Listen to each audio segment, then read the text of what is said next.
says, "What's up, guys? Alex here. This is my second hunt of the year. I'm hunting today with Jason and Alex. Alex is going to do a ground hunt in some standing corn at this field that we have DMAP tags for. I'm going to go up in the saddle with Jason, and he's going to throw a climber on the back of the tree and record this hunt with me. They've been seeing some consistent doe activity in this field, and hopefully tonight we can shoot one. Hopefully, two. We have two tags for this field, one apiece, and it'll be a pretty sweet night. So let's get this film going." What? We're trying to think where's our best plan of attack would be. I don't know. You're like my guide right now. You've been doing all your goose hunting and been seeing these deer come out. It's pretty cool though. They're pinched. They have standing corn and standing corn. That's what's throwing me through the loop. You never hunted back here when this was standing corn, though. It was always grass. So like last time, the one morning we were here, right here, buck came from the river, walked 10 yards into us, just stood there. I mean, there's decent trees over there. I don't even know. Did you take notice to what the wind's going? That means a lot, because if the wind's going to come across the field, we want to sit on the riverside. Like, it doesn't look like it's doing anything. The leaves aren't moving, the grasses are moving, cord tassels aren't doing nothing. No. I don't have any milkweed.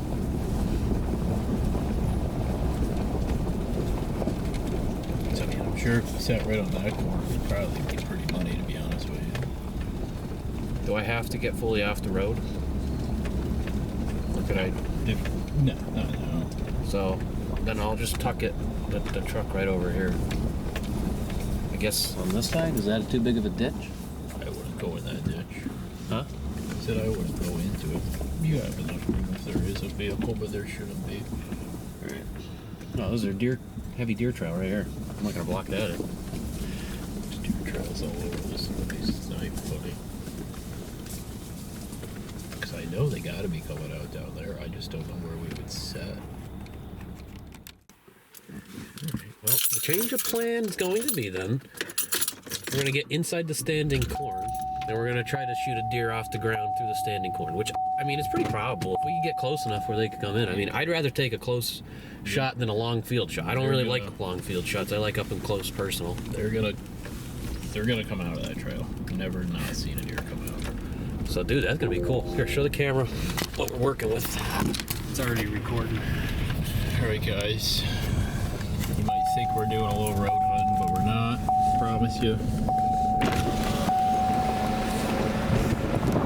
Giant feed corn field. We're gonna hunt the edge of it. This third field down. And there's a very high percentage trail from the years past. Deer always come out, so we're gonna try to get up inside the corn. Right? A couple doves. Hopefully, if there is any little bit of wind, we could get on the downwind side of that trail, and hopefully within the next hour here, Boris will have one dead. Right on. Alright, save the battery, let our camera, everything get to hit the red button on the side. Alright, so Jason has seen,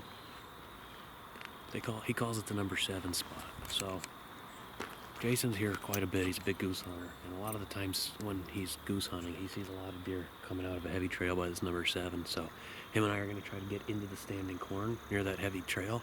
We're going to try to get a really close shot with the bow through the standing corn right at one of these deer coming out tonight. So let's hope it plays out well.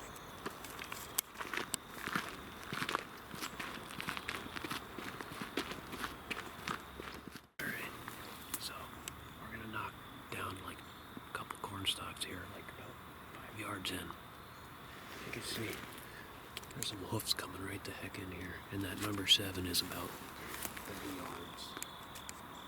And Jason says they usually come about 5 to 10 yards left or right of that 7. There's a couple heavy runs, so we'll have a close shot if they decide to come feed into this. So let's get into the corn, we'll set up, and then we'll get back talking to you in a second.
Jason and I slipped into the amber rows of drying corn. We then had ranged out a few spots ahead, so when a deer approached, I would be able to take an ethical approach to the situation. The sun's golden glow began to put the surrounding mountains to sleep, and she sent faint light cools of tufts of breeze through the tassels of corn surrounding us. The distant crunch of deer would soon be heard, however only seen by the eye for no more than a moment, as she fed off into the distance, never to be seen again.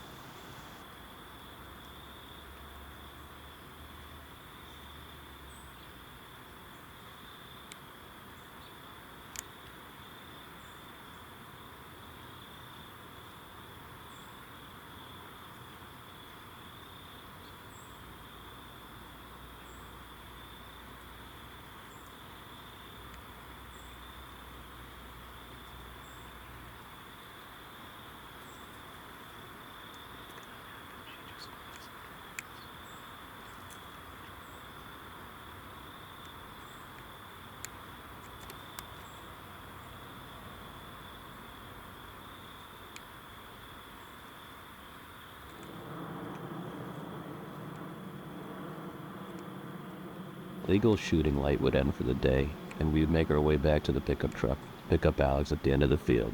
Jason and I would now return the following day to hopefully film a hunt and get on some deer.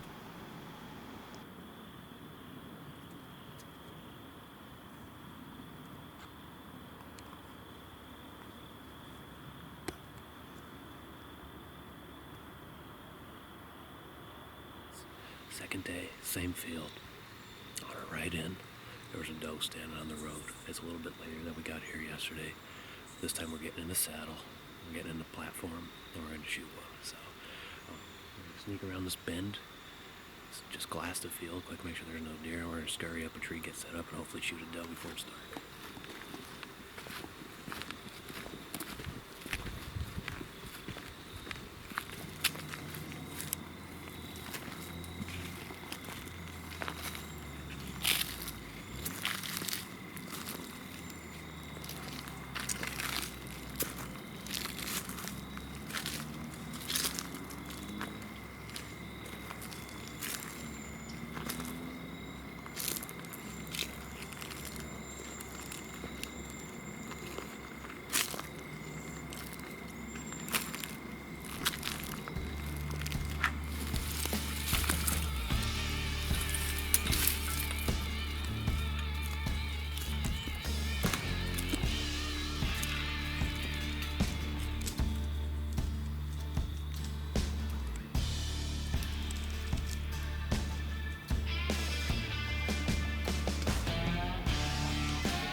We had 3 doe hang out in front of us for nearly 45 minutes eating the cut corn, but they hung on the edge of the standing corn. After that, they fed downward and away from us, never giving us a shot. Shortly after, a basket 8-point buck stepped out into the field at nearly 66 yards. He wasn't what I was looking for, and I wasn't willing to take a 66-yard shot on a typical 8-point for no reason and risk wounding him. So we observed that beautiful buck and let him go, on to live another night.